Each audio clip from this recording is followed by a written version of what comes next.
जय श्री राम बच्चों। जय Shri Ram. Class 11 chemistry chapter number 3 classification of elements.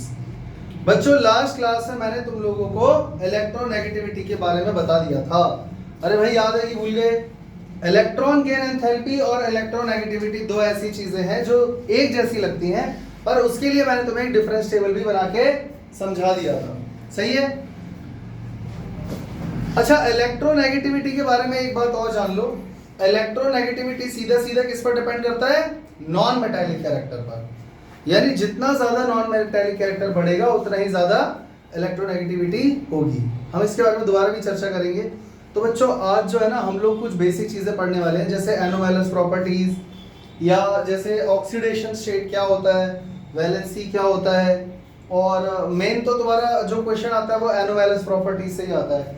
इसके अलावा ऑक्साइड्स, हाइड्राइड्स, इसके बारे में भी वो कई बार चीजें पूछ लेते हैं। समझ में आ गया? तो करते हैं शुरू। बच्चों पहले मुझे ये बताओ, हमने क्या क्या ट्रेंड्स में पढ़ा था? Atomic radius, ionization enthalpy, electron gain enthalpy और metallic and non metallic properties और इलेक्ट्रोनेगेटिविटी। हाँ या ना?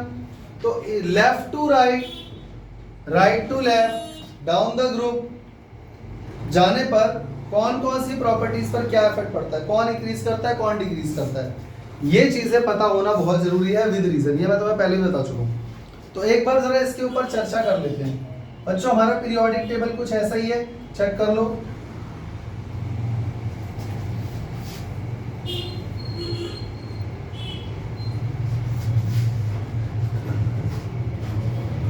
हमारा पीरियोडिक टेबल कुछ ऐसा ही है।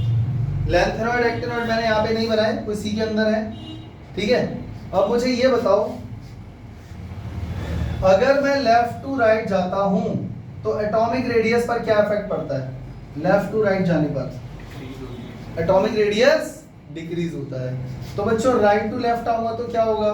इंक्रीज होगा। यानी अगर मैं इस दिशा में जाता हूं, एरो देखना तो मैं एरो, अगर एरो का हेड इस साइड है ना तो समझ जाना वो चीज उस साइड इंक्रीज हो रही है। समझ गए? तो यहां पर एटॉमिक रेडियस क्या हो रहा है बच्चों? Atomic radius increase. क्या मुझे अलग से ये बात बतानी पड़ेगी कि इधर जाने पर डिक्रीज हो जाएगा?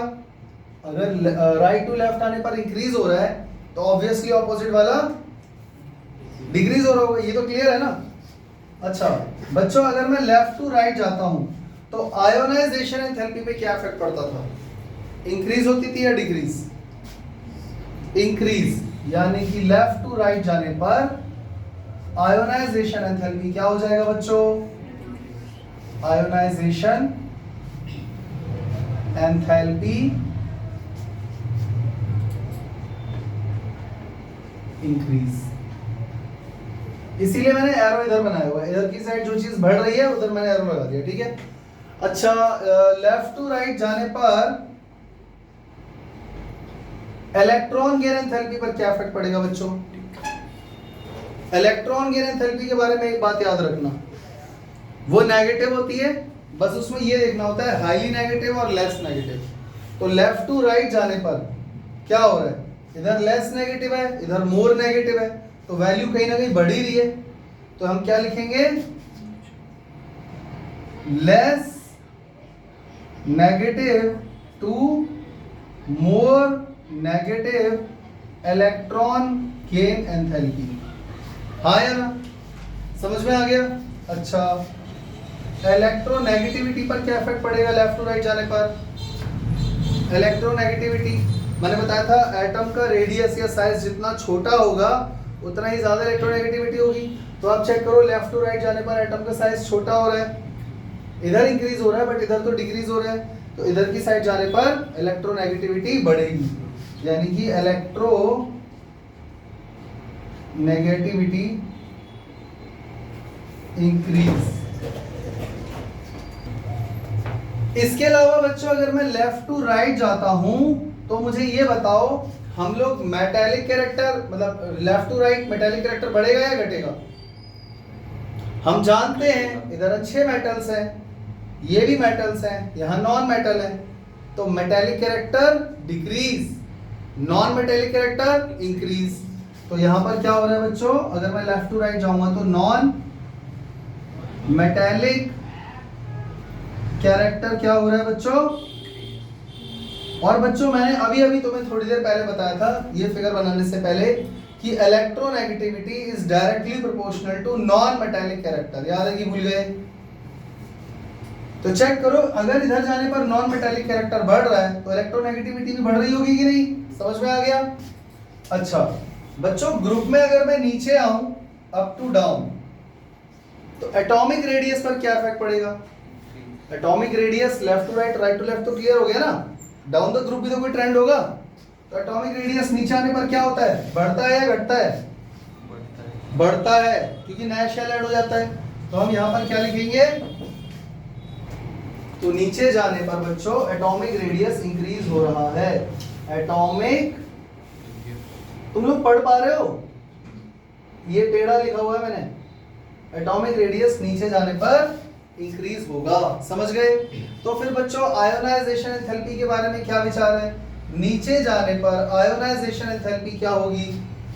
पहले दिमाग लगाओ, आयोनाइजेशन एंथैल्पी का मतलब क्या होता है? Amount of energy required to remove an electron from the outermost shell, most loosely bound electron from the outermost shell. सही है? तो नीचे जाने पर इलेक्ट्रॉन निकालना तो आसान हो जाएगा क्योंकि एटॉमिक रेडियस बड़ा हो गया, तो आउटर मोस्ट शेल में इलेक्ट्रॉन लूजली बाउंड हो जाएगा और ऊपर से स्क्रीनिंग इफेक्ट लग रहा है इतने सारे इनर शेल्स का। तो नीचे जाने पर आयोनाइजेशन एंथैल्पी क्या हो जाएगी? डिक्रीज। पर एरो हम वहां लगाते हैं जहां कोई चीज इंक्रीज हो रही हो। तो इसका एरो कहां जाना चाहिए? ऊपर। ऊपर जाने पर क्या होगा? आयोनाइजेशन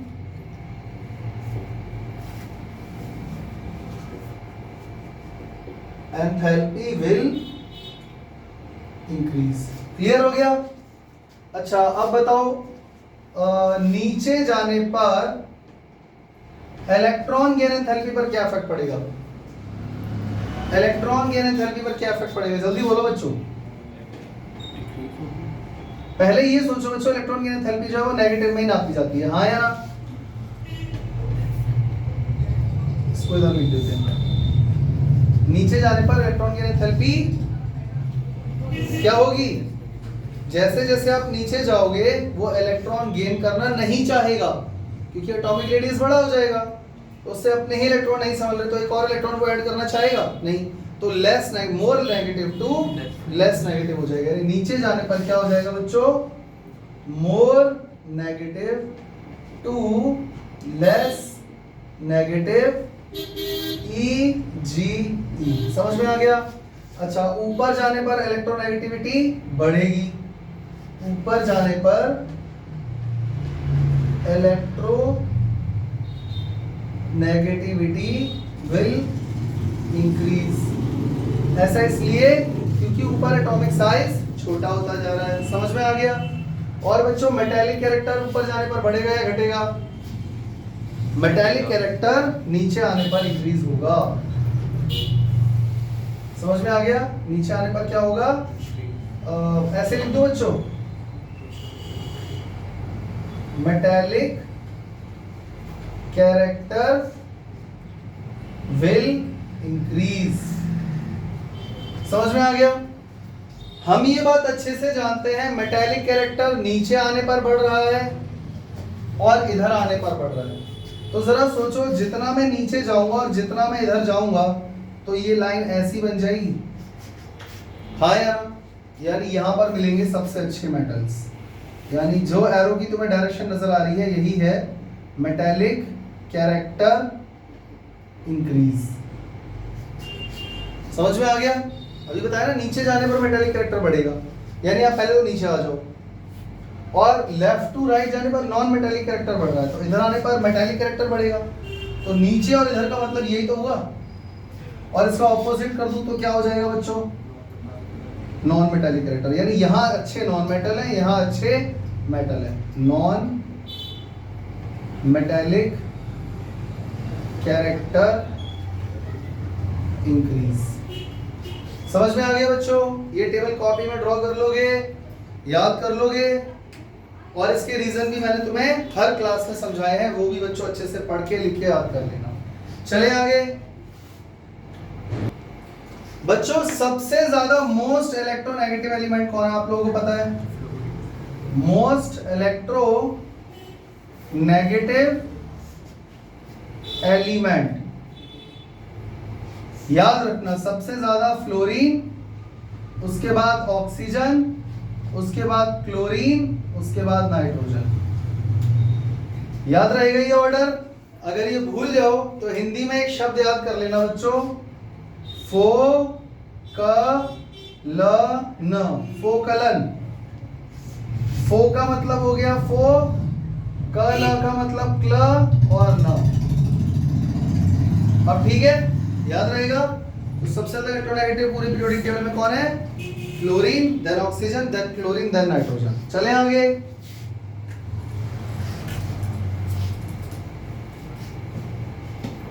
अब बच्चों मेरी बात ध्यान से सुनना, ध्यान से सुनोगे तो समझ में भी आ जाएगा और आंसर तुम लोग प्रेडिक्ट करके, सोच के, फ्रेम करके भी लिख सकते हो और कॉन्सेप्ट क्लियर है तो।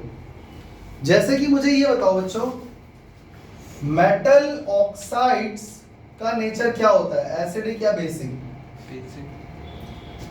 मेटल ऑक्साइड्स कैसे होते हैं, एसिडिक या basic? Metal oxides are basic in nature, याद रखना।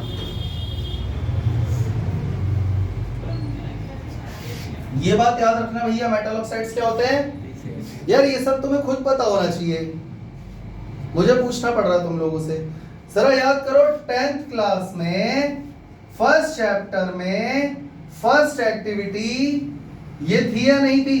मैग्नीशियम रिबन को बंद किया था ऑक्सीजन के प्रेजेंस में, याद है? बैलेंस कर लो भाई अगर तुम्हें करने का शौक है तो। याद आ गया? क्या ये एक मेटल नहीं था? इसका ऑक्सीजन से रिएक्शन करा, क्या बन गया? Metal oxide. पर ये कैसे पता चलेगा कि ये बेसिक है भी या नहीं? तो बेसिक आपको तभी पता चलेगा जब आप लिटमस पेपर का यूज करना आता होगा। तो आपको पता होगा जब हमने मैग्नीशियम रिबन को ऑक्सीजन के प्रेजेंस में जलाया था तो हमने जो वहां पर ऐश इकट्ठा हुई थी नीचे, वो चूरा ऐश है आपके पास या नहीं है? वो ऐश यही है मैग्नीशियम ऑक्साइड, हाँ या ना? तो बच्चों इसको पानी में डालो, क्योंकि वो जो सूखा पाउडर है उसमें तो लिटमस पेपर काम करेगा नहीं, तो इसको पहले पानी में डालो। तो आपने जैसे ही मैग्नीशियम ऑक्साइड को पानी में डाला, ये बन गया पेस्ट या सॉल्यूशन। और किस चीज का सॉल्यूशन बन गया बच्चों? MgOH whole twice. क्या बन गया? Magnesium hydroxide. अगर मैग्नीशियम हाइड्रो, अच्छा ये तो बेस है या ये भी नहीं है? अरे hydroxide, potassium hydroxide, sodium hydroxide, magnesium hydroxide, calcium hydroxide, ये तो बेस है। तो पानी में कोई चीज मिलाने पर अगर पक्का बेस बन रहा है, यहाँ तो लिटमस पेपर से भी चेक कर सकते हो, मिल्क ऑफ मैग्नीशियम भी यही होता है, तो पक्का ये चीज बेसिक रही होगी। तो पक्का ये चीज बेसिक रही होगी। और ये क्या है? ये है मेटल ऑक्साइड। तो दिमाग लगाओ, मेटल ऑक्साइड जितने भी होंगे वो सारे नेचर में कैसे होंगे? अभी और समझाना पड़ेगा या समझ गए? अब मुझे क्या ये भी समझाना पड़ेगा कि non metal oxides are acidic in nature? अरे उसका उल्टा हो गया यार। नॉन मेटल कौन है? कार्बन है। कार्बन को ऑक्सीजन के प्रेजेंस में रिएक्ट कराओगे, CO2 बनेगा, एसिडिक है। सल्फर एक नॉन मेटल है, इसको ऑक्सीजन के साथ रिएक्ट करो, क्या बन गया? SO2, एसिडिक है। यानी जितने भी नॉन मेटेलिक ऑक्साइड है वो क्या है बच्चों? एसिडिक। यानी ये दो बातें पहले दिमाग में फिट कर लो। ये तो बस मैं तुम्हें समझाने के लिए बता रहा था। क्लियर हो गया? मैं तुम्हें सीधा सीधा ये बता रहा हूं कि एग्जाम में क्वेश्चन क्या पूछेगा तुम लोगों से। तो ध्यान से देखो बच्चों, यहां पर मैं लिख देता हूं मेटल, यहां पर मैं लिख देता हूं ऑक्साइड।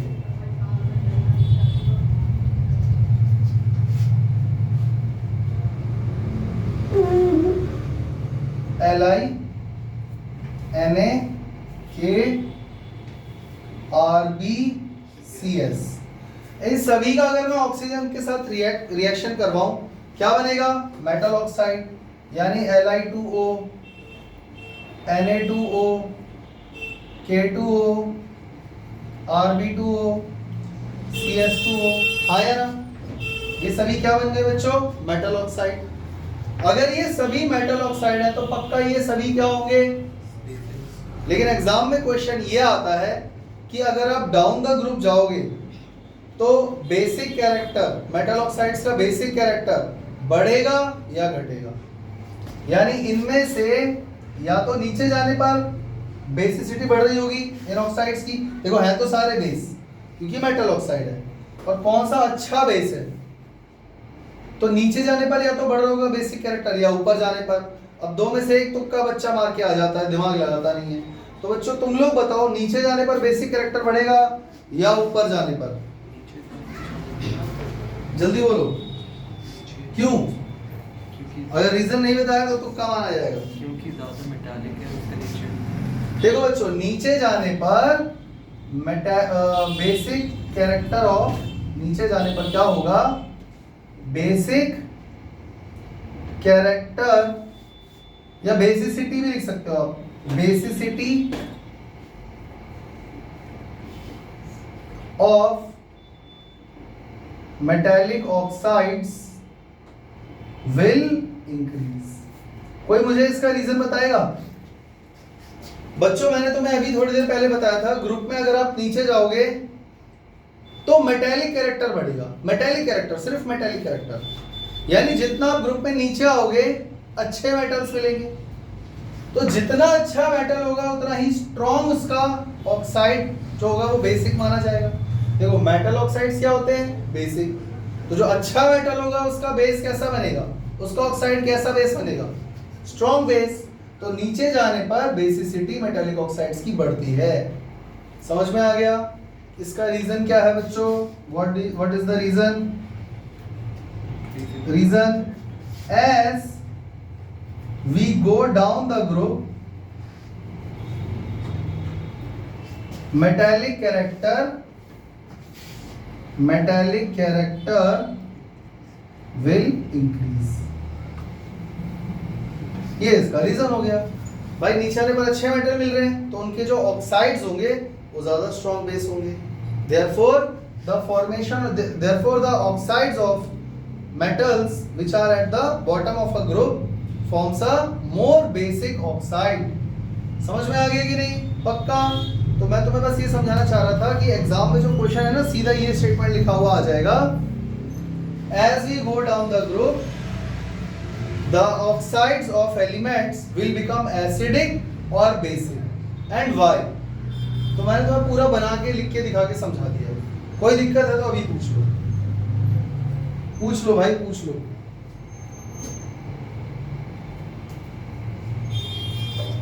चलें आगे। अब इसका उल्टा कर देते हैं बच्चों। क्या वो क्वेश्चन ये नहीं पूछ सकता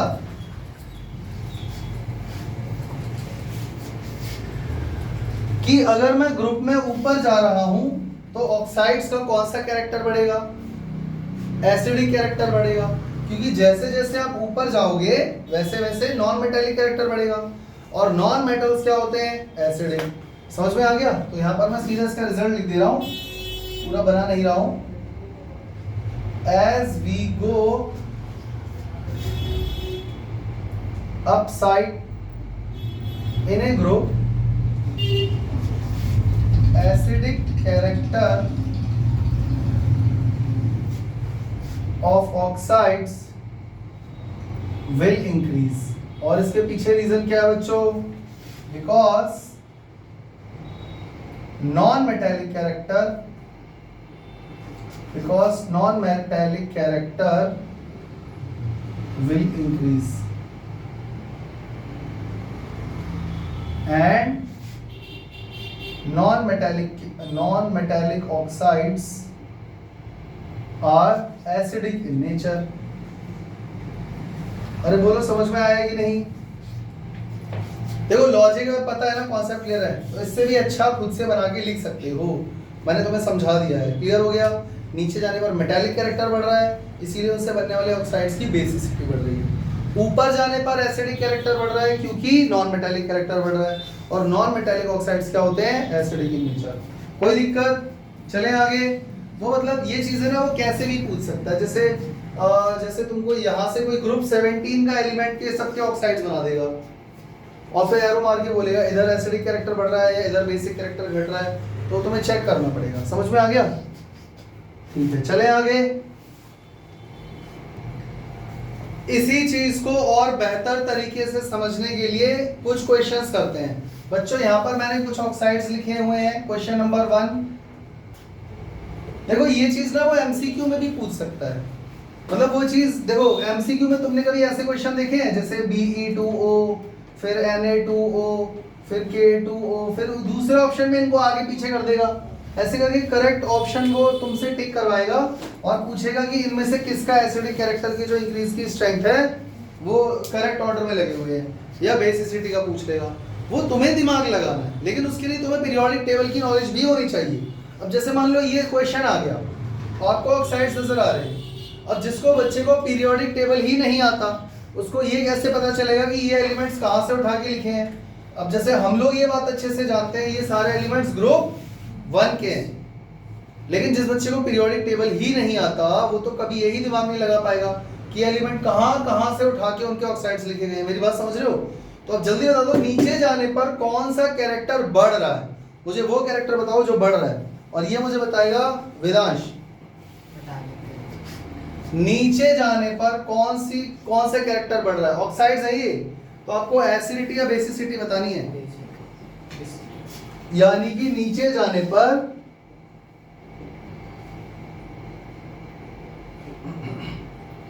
बेसिक कैरेक्टर बढ़ रहा है। सबको समझ में आ गया? अब इसी चीज को घुमा घुमा के कैसे भी वो पूछ सकता है, इंक्रीजिंग ऑर्डर में लगा देगा, फिर ऑर्डर चेंज कर देगा। समझ में आ गया? अच्छा, अब यहाँ पर तुम लोग चेक कर सकते हो ये कौन से ग्रुप के एलिमेंट है, ग्रुप 2 के हैं। अब यहाँ पर एरो ऊपर की तरफ है, तो मेरा सवाल ये है कि वो कौन सा कैरेक्टर है जो ऊपर जाने पर बढ़ रहा है। ध्यान रखना, ऑक्साइड्स है, एसिडिक कैरेक्टर। अगर नीचे जाने पर बेसिक कैरेक्टर बढ़ता है तो ऊपर जाने पर कौन सा कैरेक्टर बढ़ेगा? Acidic character. तो हम यहाँ पर क्या लिखेंगे? एसिडिक कैरेक्टर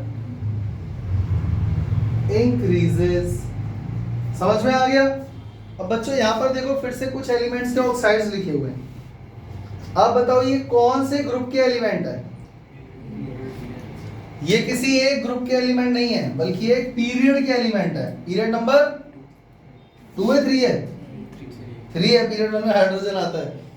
अब तुम मत बताना भाई, सारा आंसर तुम ही बता दोगे तो ये लोग दिमाग नहीं लगाएंगे। अब हम लेफ्ट टू राइट जा रहे हैं, तो एसिडिक कैरेक्टर बढ़ेगा या बेसिक कैरेक्टर बढ़ेगा, ये मुझे बताएगा तन्वी। एसिडिक कैरेक्टर बढ़ेगा। तुम बताओ भैया। इधर जाओगे लेफ्ट टू राइट में तो नॉन मेटल्स आएंगे, और नॉन मेटेलिक ऑक्साइड क्या होता है? एसिडिक।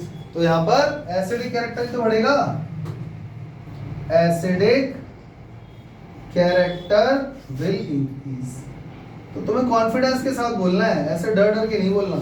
समझ में आ गया? मेरे ख्याल से अब तुम लोगों को समझ में आ गया होगा। और इसमें वो ऑर्डर चेंज करके कुछ भी एमसीक्यू बना सकता है, स्टेटमेंट पूछ सकता है, असर्शन रीजन पूछ सकता है, कुछ भी पूछ सकता है। चले आगे। तो बच्चों इसी के साथ ये भी देख लो, ये दोनों एलिमेंट ग्रुप 1 और 2 के हैं, ये दोनों अच्छे मेटल हैं, तो ये क्या है? Metal oxides. और अगर ये मेटल ऑक्साइड्स है तो जरा सोचो क्या होंगे? Basic in nature. समझ में आ गया?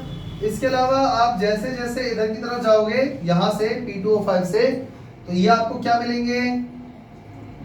Non metallic oxides. और इसीलिए अगर आप राइट साइड में जाओगे तो एसिडिक कैरेक्टर बढ़ेगा, एसिडिटी इंक्रीजेस। लेकिन इन दोनों के बारे में क्या विचार है बच्चों? ये तो मेटलॉइड्स की कैटेगरी में आ गए ना, तो याद रखना ये दोनों एम्फोटेरिक ऑक्साइड्स होते हैं। Amphoteric oxides. एम्फोटेरिक का मतलब क्या होता है बच्चों? ये एसिड और बेस दोनों की तरह बिहेव कर सकते हैं, याद रहेगा। तो यहां से भी क्वेश्चन कहीं से भी आ सकता है, तो ये एम्फोटेरिक ऑक्साइड्स होते हैं।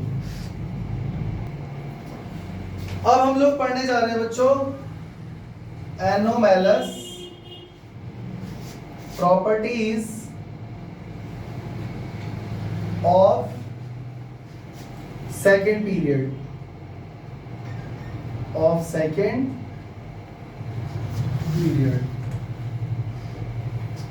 बच्चों ये बात हम अच्छे से जानते हैं कि अगर मैं एक ही ग्रुप में नीचे नीचे आता हूं तो एलिमेंट की प्रॉपर्टी सिमिलर होंगी या नहीं, फिजिकल प्रॉपर्टीज, केमिकल प्रॉपर्टीज और उनके ऑक्साइड्स, उनके हाइड्राइड्स, उनकी वैलेंसी सेम होंगे या नहीं। क्लासिफिकेशन इसीलिए करा है ना, ताकि सेम ग्रुप के एलिमेंट्स एक जैसे दिखें या एक जैसे प्रॉपर्टीज वाले एलिमेंट एक ही ग्रुप में आ जाए, सही है। पर यहाँ पर एक और एक्सेप्शन है, कुछ उसको हम लोग बोलते हैं एनोमैलस प्रॉपर्टीज। तो जो ग्रुप 2 के पीरियड है वो पीरियड नंबर 2 के एलिमेंट्स पीरियड नंबर 3 के एलिमेंट्स के साथ रिजेंबल करते हैं और बनाते हैं डायगोनल रिलेशनशिप। तो बच्चों यहाँ पे ध्यान से देखो, पीरियड नंबर 2 में कुछ एलिमेंट्स आते हैं, मैं यहाँ पे लिख रहा हूँ Li, Be, बोरोन, कार्बन, ऐसे। और पीरियड नंबर 3 के अंदर भी कुछ एलिमेंट्स आते हैं, कौन कौन से यार, पहले मैं एकदम सीधी लाइन बनाता था, आजकल टेढ़ी बन रही है, पता नहीं क्यों। पीरियड नंबर 3 में कौन कौन से एलिमेंट्स आ जाएंगे बच्चों? Na, Mg, Al, Si। बच्चों चेक करो, Li और Na सेम पीरियड में, सेम ग्रुप में, तो ये इससे रिजेंबल करना चाहिए, पर Li किससे रिजेंबल कर रहा है? Mg से। अच्छा, बेरिलियम किससे रिजेंबल करना चाहिए प्रॉपर्टीज में? मैग्नीशियम से, क्योंकि सेम ग्रुप में है। पर वो किससे कर रहा है बच्चों? एल्यूमिनियम से। सिमिलरली बोरोन सिलिकॉन से। ये क्या चल रहा है भाई? ये चल क्या रहा है? इसी को बोलते हैं बच्चों डायगोनल रिलेशनशिप। डायगोनल रिलेशनशिप, और यही है एनोमैलस प्रॉपर्टीज। यानी कि ग्रुप 2 के एलिमेंट्स डायगोनली ग्रुप 3 के पीरियड 2 के एलिमेंट्स डायगोनली पीरियड नंबर 3 के एलिमेंट्स के साथ रिजेंबल कर रहे हैं। इसको हम लोग क्या बोलते हैं? This relationship is called diagonal relationship. और यहाँ पे तुमसे सीधा रीजन पूछा जाएगा, इसके पीछे रीजन क्या है। तो बच्चों देखो, number 1 similar in size, similarity in size, similarity in atomic and ionic size. बच्चों चेक करो, जैसे Li, Na और Mg, Li Na से रिजेंबल करना चाहिए, पर वो किससे कर रहा है? Mg से। और मैंने रीजन क्या दिया? Similarity in atomic and ionic size. अब जरा चेक करो, इसका और इसका एटॉमिक साइज सेम कैसे हो गया? तो देखो, हम नीचे जाएंगे तो एटॉमिक रेडियस बढ़ेगा और राइट में जाएंगे तो घटेगा, डिक्रीज होगा। तो आप चेक करो, जैसे ही आप नीचे आए एटॉमिक रेडियस बढ़ गया, और फिर आप राइट में भी तो गए हो तो कुछ घट भी तो गया होगा। तो एटॉमिक रेडियस इसका इससे ज्यादा मैच करेगा या Na से? Mg से करेगा ना।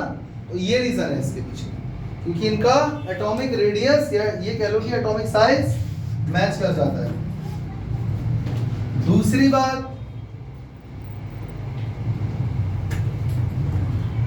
Large charge by radius ratio. बच्चों पूरे पीरियोडिक टेबल में चार्ज बाय रेडियस रेशियो सबसे ज्यादा किसका है? जो पीरियोडिक टेबल में ऊपर की तरफ आते हैं, क्योंकि चार्ज बाय रेडियस रेशियो का मतलब होता है रेडियस होना चाहिए कम, चार्ज होना चाहिए ज्यादा। तो जितना आप ऊपर आओगे साइज छोटा होता चला जाएगा एटम का, हाँ या ना? और चार्ज कंपैरेटिवली ज्यादा होता चला जाएगा। तो charge by radius ratio in elements का सबसे ज्यादा होता है पीरियड नंबर 2 का। इसीलिए सिर्फ पीरियड नंबर 2 के एलिमेंट ये चीज शो करते हैं। हाई इलेक्ट्रो नेगेटिविटी, समझ में आ गया? मतलब तुम्हें ऐसा नहीं लग रहा कि अगर ये चीज यहां पर हो रही है तो कहीं ये हर पीरियड में तो नहीं हो रही, सब में नहीं होती। सिर्फ पीरियड 2 के ही ऐसे एलिमेंट हैं जो पीरियड 3 के साथ डायगोनल रिलेशनशिप बनाते हैं, बस। पूरे पीरियोडिक टेबल में ऐसा सब जगह नहीं हो रहा है। उसका रीजन क्या है? उसका रीजन यही है, हाई इलेक्ट्रोनेगेटिविटी। तो बच्चों हमें अच्छे से पता है जितना हम ग्रुप में ऊपर जाएंगे इलेक्ट्रोनेगेटिविटी बढ़ेगी, तो सबसे ज्यादा पीरियड 2 की तो हुई। ठीक उसी तरीके से large charge by radius ratio, तो रेडियस छोटा होना चाहिए, चार्ज ज्यादा होना चाहिए, वो ऊपर जाने पर ही होगा, है ना। और सिमिलैरिटी इन एटॉमिक साइज अभी समझाया था मैंने, नीचे आ रहे हैं एटॉमिक रेडियस बढ़ रहा है, राइट आने पर घट रहा है। और क्या रीजन हो सकता है बच्चों? Non availability of D and F orbital, मतलब यहां पर डी और एफ ऑर्बिटल उपस्थित होना नहीं चाहिए। तो हम जानते हैं पीरियड 2 के अंदर जो भी एलिमेंट्स हैं उनके पास ना ही कोई डी ब्लॉक होता है, सॉरी डी ग्रुप होता है, और ना ही एफ ऑर्बिटल होता है, ताकि उसमें इलेक्ट्रॉन फिल हो सके, मतलब खाली भी नहीं होना चाहिए ताकि उसमें फिल कर भी सके। क्लियर हो गया? तो ये रीजन है इसके पीछे, डायगोनल रिलेशनशिप के पीछे। चले आगे, ये याद कर लेना भाई, what do you mean by diagonal relationship? Elements of period 2 resembles diagonally with the elements of period number 3, और ये बना देना, and this relationship is called diagonal relationship। और उसके नीचे ये 4 रीजन तुम्हें लिखने हैं, that's it। ये कीवर्ड्स है टू द पॉइंट, समझ में आ गया? अब हम पढ़ने जा रहे हैं बच्चों ऑक्सीडेशन स्टेट। ऑक्सीडेशन स्टेट दिखने में तो बड़ा खतरनाक सा नाम है, पता नहीं क्या होगा इसके अंदर, पर ये कुछ भी नहीं है बच्चों, जो तुम लोग वैलेंसी से समझते हो ना। अरे वैलेंसी जानते हो या वो भी नहीं जानते? Valency, number of electrons in the outermost shell, क्या बोलते हैं उसको? वैलेंसी। तो आउटर मोस्ट शेल में अगर एक इलेक्ट्रॉन है तो वैलेंसी हो गई 1, 2 है तो 2, 3 है तो 3, 4 इलेक्ट्रॉन है आउटर मोस्ट शेल में तो वैलेंसी हो जाएगी 4, और 4 से ज्यादा हुए तो 8 में से माइनस कर देंगे। पता है या नहीं? ये बात 9th क्लास में भी पढ़ चुके हो तुम लोग, वैलेंसी निकालनी आती है ना। लेकिन बच्चों अब हम लोग वैलेंसी वर्ड यूज नहीं करते, बल्कि बजाय वैलेंसी के हम बोलते हैं उसको ऑक्सीडेशन स्टेट। समझ में आ गया? अब ऑक्सीडेशन स्टेट और वैलेंसी का अगर मीनिंग बिल्कुल ही सेम है तो नाम क्यों चेंज किया? क्योंकि अब यहाँ पर हम लोग वैलेंसी के साथ साइन भी असाइन करेंगे, +2 -2 वगैरह वगैरह। जैसे एक एग्जांपल देता हूं, Na2O और OF2, समझ में आ गया? अब मैंने तुम लोगों से ये कहा ऑक्सीजन की वैलेंसी बताओ, तो हर बच्चा ये बात जानता है कि ऑक्सीजन का एटॉमिक नंबर क्या होता है? 8। इलेक्ट्रॉनिक कॉन्फ़िगरेशन क्या होता है? 2,6। आउटर मोस्ट शेल में कितने इलेक्ट्रॉन है? 6। तो बच्चों वैलेंसी क्या हुई? जल्दी बोलो, 2। मतलब अपने आउटर मोस्ट शेल को फुल्ली फिल कंप्लीट करने के लिए इसको 2 इलेक्ट्रॉन की जरूरत है, तो वैलेंसी क्या हो गई? 2। और वैसे भी आउटर मोस्ट शेल में अगर 4 से ज्यादा इलेक्ट्रॉन होते हैं तो उसको 8 में से माइनस किया जाता है, हाँ या ना? तो वैलेंसी क्या हो गई ऑक्सीजन की? 2। समझ में आ गया? लेकिन यहां पर मैं क्या समझाने जा रहा हूं? Oxidation state. ये बात सिर्फ अकेले ऑक्सीजन एटम की बात है। वैलेंसी अगर आप निकाल रहे हो तो किसकी निकाल रहे हो? ऑक्सीजन के एटम की। पर ये तुम्हें एटम नजर आ रहे हैं, ये मॉलिक्यूल है। तो यहां पर ऑक्सीजन की वैलेंसी क्या है? तो उसको हम बोलेंगे ऑक्सीडेशन स्टेट। अब देखो बच्चों, यहाँ पे हम अच्छे से जानते हैं ऑक्सीजन के साथ 2 कौन जुड़े हुए हैं? सोडियम, सही है। सोडियम का इलेक्ट्रॉनिक कॉन्फ़िगरेशन क्या है? 281, और इसका भी 281, और ऑक्सीजन का 2,6। अब आप लोग मुझे खुद दिमाग लगा के बताओ, इसके आउटर मोस्ट शेल में ये कितने बनाना चाहता है? 8। ऑक्टेट पूरा करेगा ना, तो इसको 2 इलेक्ट्रॉन चाहिए। और सोडियम के आउटर मोस्ट शेल में 1 है, वो भी 8 चाहता है, तो वो ये 1 इलेक्ट्रॉन क्या करेगा? लूज। तो 1 इलेक्ट्रॉन इस सोडियम ने इस ऑक्सीजन को दिया, 1 इसने दिया इसको। समझ में आ गया? तो अब यहाँ पर 2 हो गए होंगे, और यहाँ पर 8 हो गए होंगे, क्योंकि ये 1 यहाँ से हट गया ना, तो 8 तो दोनों पूरे फुल्ली फिल्ड हो गए। अब बताओ ऑक्सीजन का ऑक्सीडेशन स्टेट क्या हुआ? Oxidation state of oxygen in this case कितना हो गया माइनस का 2, कितना हो गया क्योंकि उसने 2 इलेक्ट्रॉन लिए हैं। समझ में आ रहा है नहीं आ रहा? पक्का? अच्छा अब जरा OF2 पे आ जाओ बच्चों। ऑक्सीजन के साथ कौन जुड़े हुए हैं? 2। फ्लोरीन का इलेक्ट्रॉनिक कॉन्फ़िगरेशन 2,7, इसका भी 2,7 और इसका 2,6। इसको आउटरमोस्ट शेल में कितने इलेक्ट्रॉन चाहिए? 8। इसको 2 चाहिए और इसको आउटरमोस्ट शेल में कितने इलेक्ट्रॉन चाहिए? 1। हाँ या ना? अब बताओ इन दोनों में से इलेक्ट्रॉन इधर जाएगा या इधर जाएगा? दोनों ही मांग रहे हैं इलेक्ट्रॉन, दोनों ही इलेक्ट्रोनेगेटिव है। FOClN फोकलन, याद है? और इसको 2 इलेक्ट्रॉन चाहिए यानी इन दोनों से एक एक इलेक्ट्रॉन ले सकता है और फ्लोरीन को सिर्फ एक इलेक्ट्रॉन चाहिए यानी वो इस ऑक्सीजन से और इस ऑक्सीजन से ले सकता है। तो फाइनली कहां जाएगा? हम जानते हैं फ्लोरीन सबसे ज्यादा इलेक्ट्रोनेगेटिव है यानी कि अगर वो बॉन्डेड स्टेट में है तो वो शेयर्ड पेयर ऑफ इलेक्ट्रॉन अपनी तरफ खींच लेगा, तो यानी इलेक्ट्रॉन इस तरफ जाएगा। समझ में आ गया? इस केस में ऑक्सीजन ने 2 इलेक्ट्रॉन दिए हैं तो बच्चों ऑक्सीडेशन स्टेट कितनी हो गई ऑफ ऑक्सीजन? क्या हो गई बच्चों? +2। आ गया समझ में? बस इतनी सी बात है। अच्छा यहाँ पे सोडियम का ऑक्सीडेशन स्टेट क्या हो जाएगा? ऑक्सीडेशन स्टेट ऑफ सोडियम क्या हो जाएगा बताओ बच्चों? +1 क्योंकि उसने इलेक्ट्रॉन दिया है। समझ में आ गया? यहाँ पे फ्लोरीन का कितना हो जाएगा ऑक्सीडेशन स्टेट ऑफ फ्लोरीन? कितना हो जाएगा? -1। समझ में आ गया? उसने एक इलेक्ट्रॉन लिया है। क्लियर हो गया ऑक्सीडेशन स्टेट? ऐसे फाइंड करते हैं। इसी के साथ बच्चों ये चैप्टर हमारा यहाँ पर खत्म होता है। इसके अलावा एनसीईआरटी रीड करते रहना, उसकी बैक एक्सरसाइज जरूर करना, उसके बाद किसी रिफ्रेशर पे जाना। समझ में आ गया? कम से कम आपकी एनसीईआरटी के ऊपर अच्छी पकड़ होनी चाहिए, तो इसकी पूरी बैक एक्सरसाइज आप लोगों को करनी है। समझ में आ गया?